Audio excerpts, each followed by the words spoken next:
Well, hello.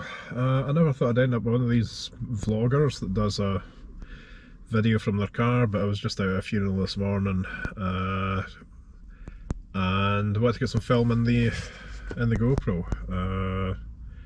So progress report. Went for just a 5k this morning because I knew I was going out. Was okay. I was still not 100%.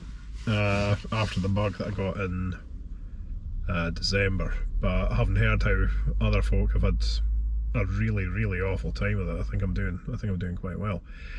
I think the plan is Susan and I going for a longer run this weekend, and hopefully that'll start us building up more and more miles for the marathon in April, which I think is 13 weeks away.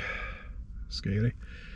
It's always nice getting these reminders from a London Marathon, and then you realise, yeah, I'm unprepared. Definitely unprepared. So, yeah, quick update. Yeah, we're doing the London Marathon for our local Maggie Centre. We've raised, I think it's £2,300 or so far. Targeting about £6,000. There'll be a link in the description below, but there'll be a link on the screen somewhere. I'll maybe put a QR code up here or maybe there or something, if you'd like to support us. So I was going to talk a bit about Couch to 5k. Now, that's how I got into running a good few years ago.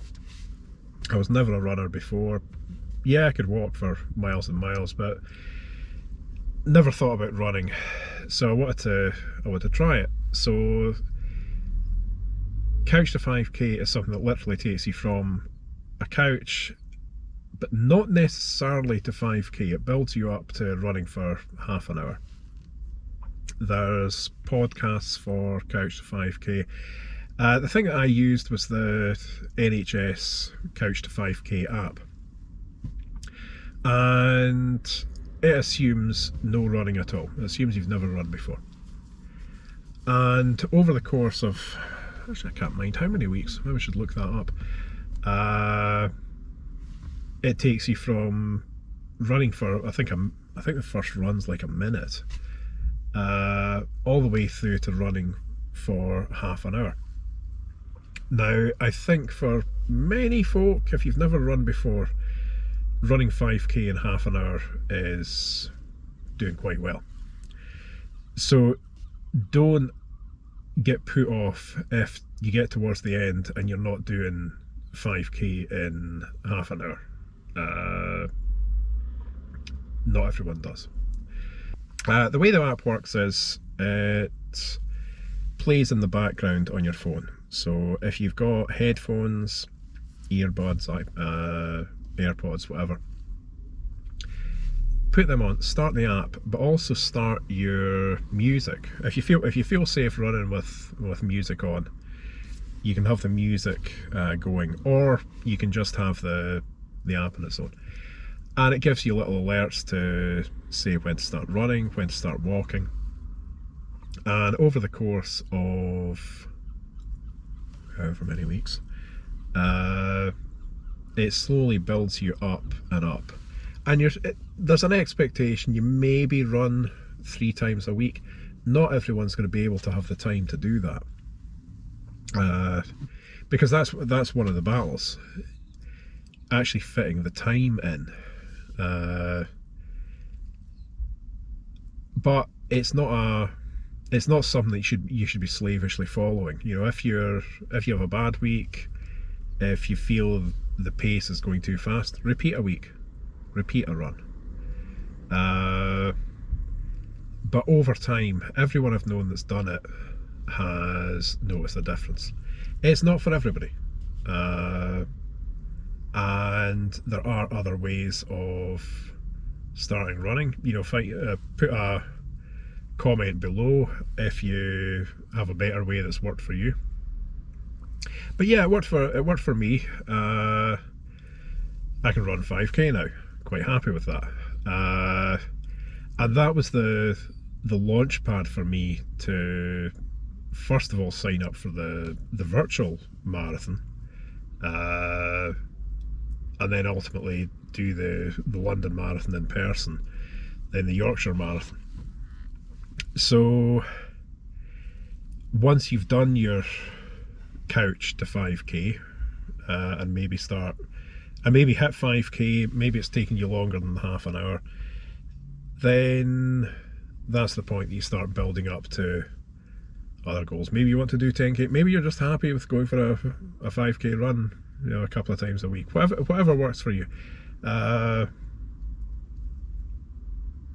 having couch to 5k as an aim is something good to work towards.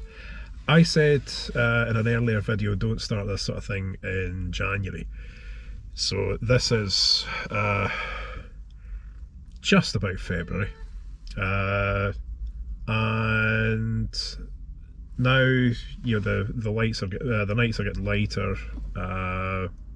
The weather is, well, occasionally chilly, but it's not. I don't have snow and ice underneath me that we certainly had at the top of the year. So now is a good time to start thinking about doing a 5k. And then what happens next? Well, park runs, you might have heard of those. A 5k run on a Saturday morning. You might want to sign up for one of the Races for Life if you want to do a charity run, or you might just want to, you know, just find a canal towpath, find your own headspace, and get yourself out. It's a good way to blow the cobwebs out of your head. Just coming back to the app though, I said it sort of runs on your phone, and you can have music running. Obviously there is a safety consideration there. Don't obviously have music on if you don't feel you're in an area that you're safe to run. I'm very much aware that some women don't like having music on for fear that there are bad guys up there up to no good. It's wrong that you should be made to feel that way, but that's reality. And I won't go down the it's not all men route, because as long as the guys are not speaking up about it, it might as well be all guys. So but it gives you the option to put your own tunes on in the background, your own running rhythms, and go a pace that you're comfortable with. So if you download the NHS Couch to 5k app, I think that's available in other countries than the UK. It's certainly the one that worked best for me. I've known folk that have done the zombie run, where you intermittently get chased by zombies. But download the Couch to 5k app, give it a try, see how you get on, and build up from there. But most importantly, listen to your body, listen to yourself. Don't overdo it, and have fun. So thanks for watching. Susan and I are raising monies for Mackie's Highlands to support their work for people with cancer in the Highlands and beyond. So we'd be really grateful if you could buy us a coffee at the link below, or the QR code. And I'll see you next time, and I might have something else to talk about. Laters.